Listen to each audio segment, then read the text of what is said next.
PMTA and the 4 members are suing the Department of Environmental Protection, the DEP, over CARB regulations. And this is where I got to transition to here because there's so much detail to discuss about CARB. So we need to do a quick little history lesson. CARB is the California Air Resource Board. You've probably heard about it with the heavy push in California for electrification, strong emission standards for engines in the state, and then other states are potentially adopting these things. And so where did California get this ability?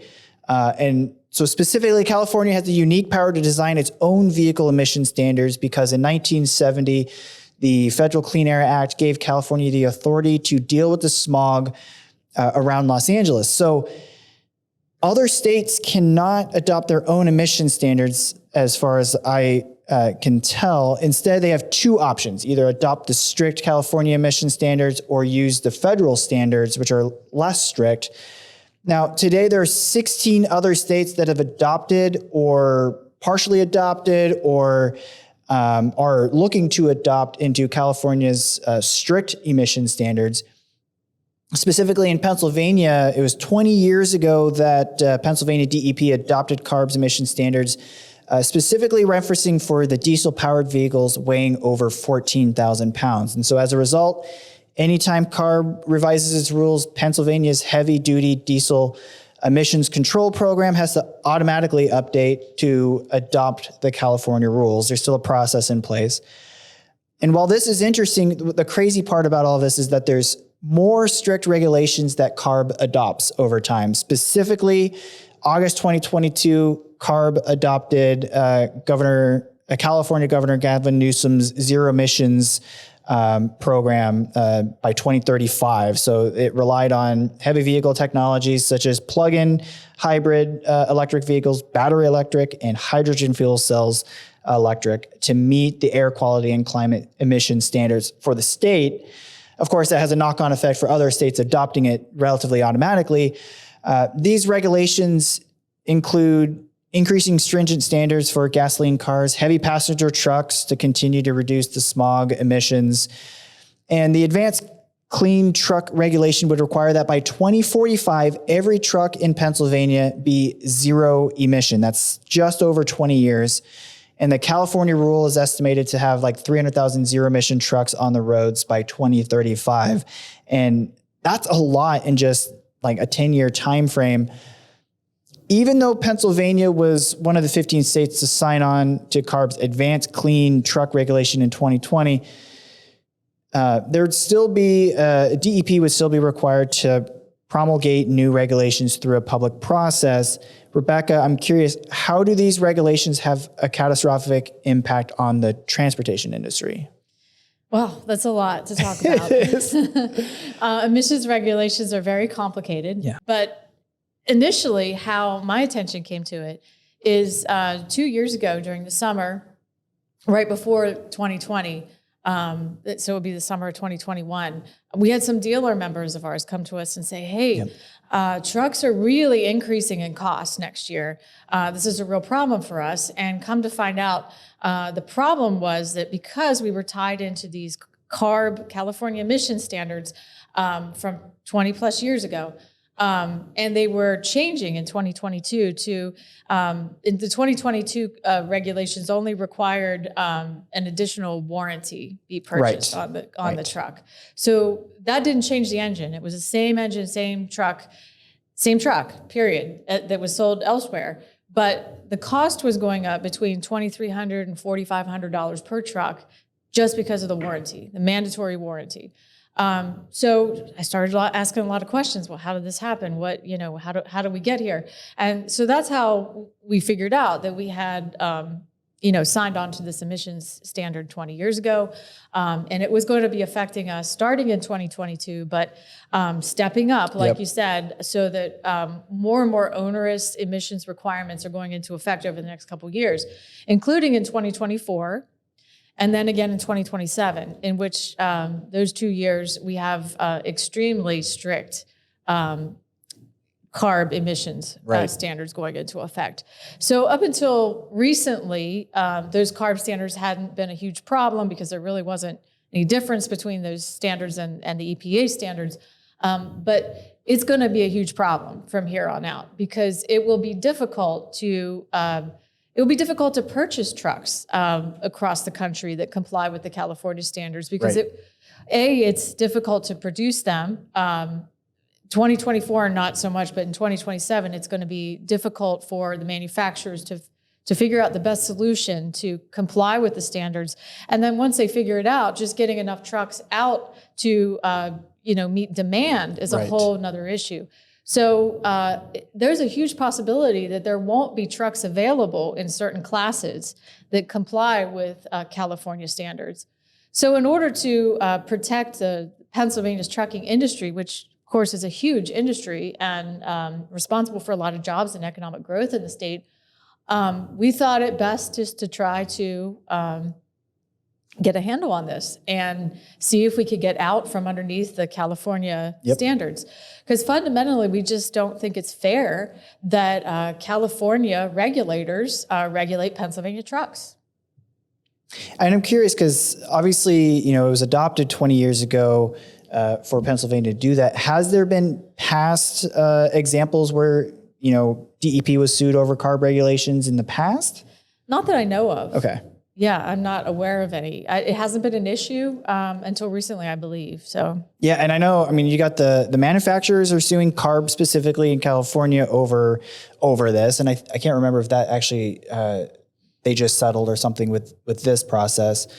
But then there's also, of course, 2 other states. Of the 16 states that are involved with adopting CARB, you got Minnesota and you got Virginia fighting it in their own way as well. Minnesota is fighting it. They're suing as well, and they're claiming specifically that the requirements violate EPCA. That's their Energy Policy and Conservation Act, which creates, actually it's the government's, the federal government's EPCA. So it creates a uniform national standard for vehicle fuel efficiency, prohibits states from adopting other standards that contradict federal fuel economy standards. And so they're suing CARB basically what seems like out of existence. I don't know if you're aware of this legal battle. Well, I know there are, I think, 15 other states' attorneys general who are actually suing the federal government for turning over national regulations to CARB. Right. Essentially, oh, wow. That should be illegal because it's like you said, states have 2 choices. They can either choose to go along with the CARB standards or stick to the EPA federal standards.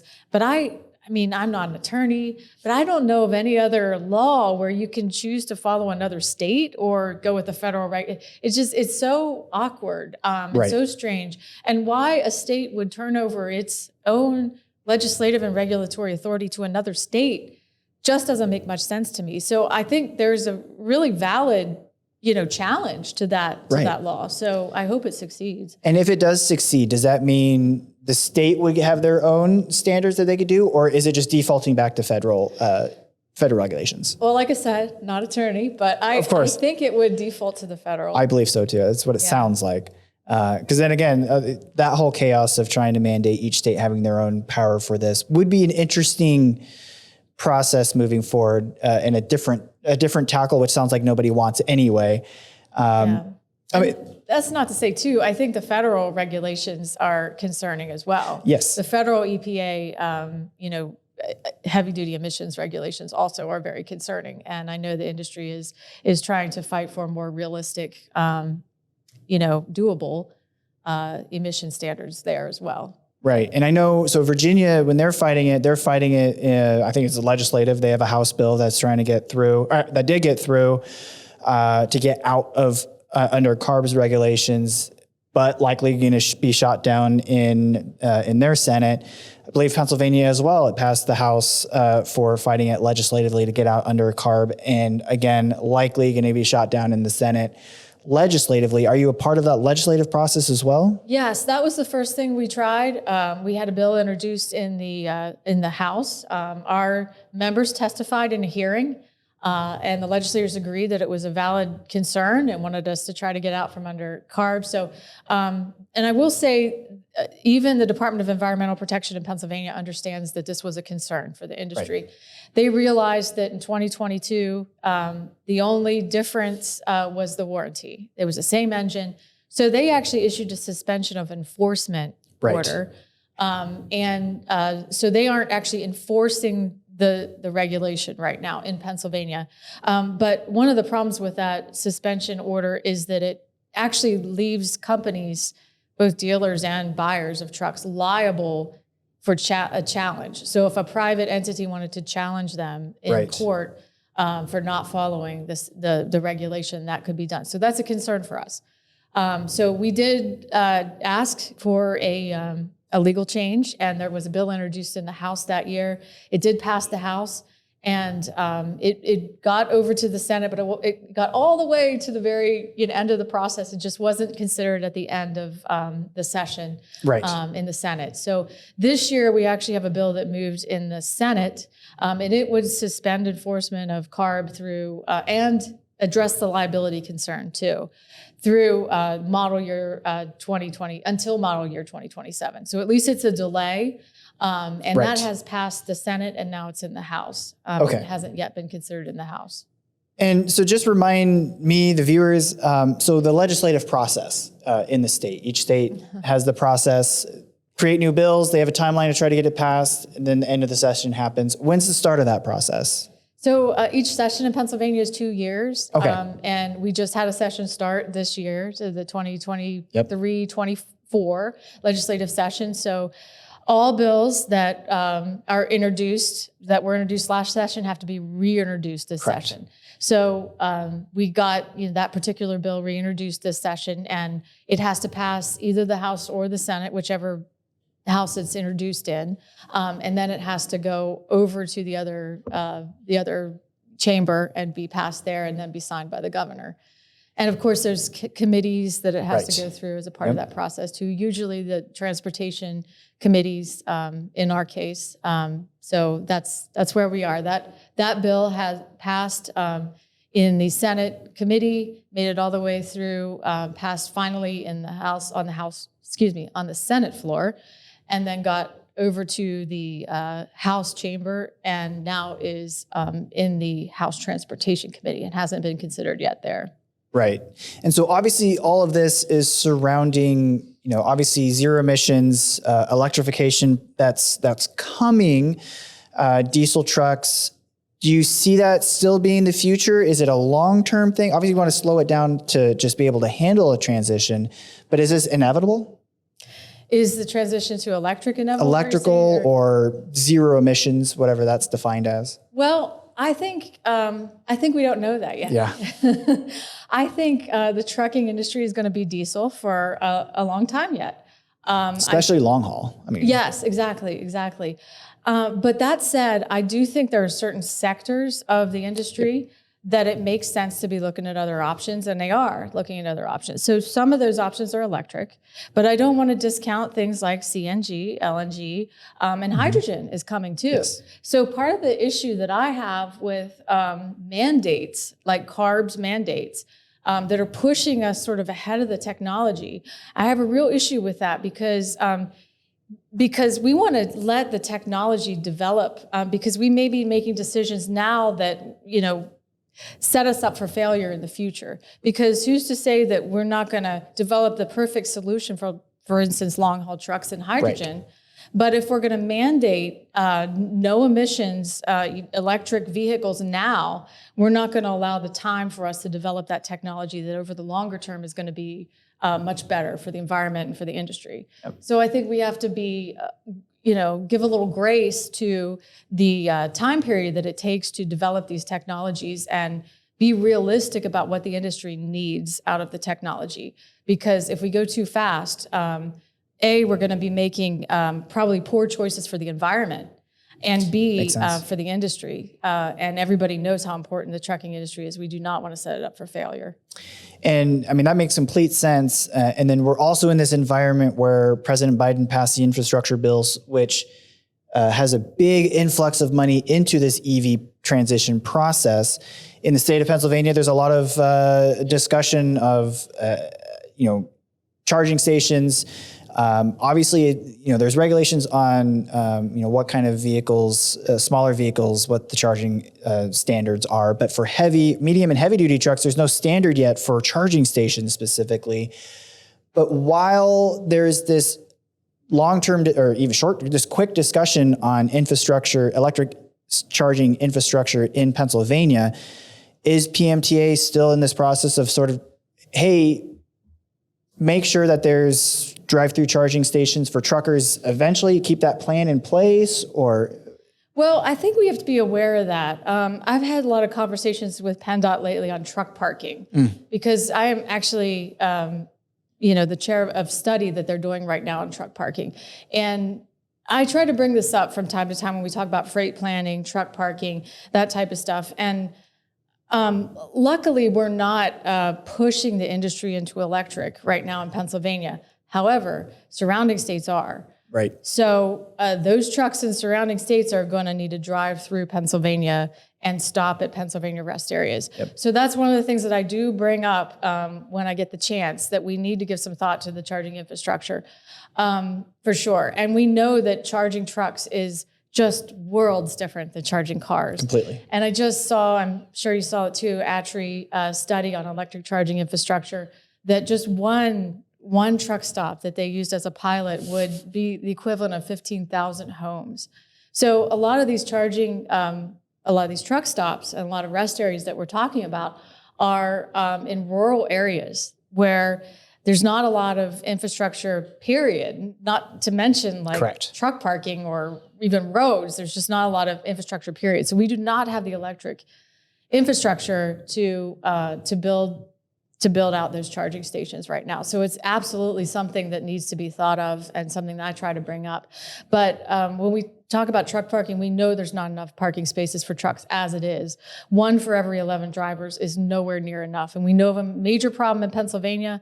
So if you're talking about building charging infrastructure and you're talking about going electric, you're going to have charging stations for all those truck parking spaces too. Exactly. Right. So we don't have enough right. truck parking. So we're talking billions and billions of dollars. So I just say that we need to be realistic about how we're approaching this. Well, and it makes sense because obviously, Tesla semis coming, and in California, I think Pepsi's the one that has them, Frito-Lay. Yeah. And they were like, okay, well, we'll build a charging station on site for Frito-Lay. That includes a solar powered charging plant, so they have infrastructure for that, and that costs hundreds of thousands of dollars, $50,000 or $100,000. I forget what the number is, but it doesn't matter because the idea is whether it's truck parking, whether it's these gas stations that are looking to expand, it's not just charging infrastructure, it's solar, it's where you're going to get the energy for it.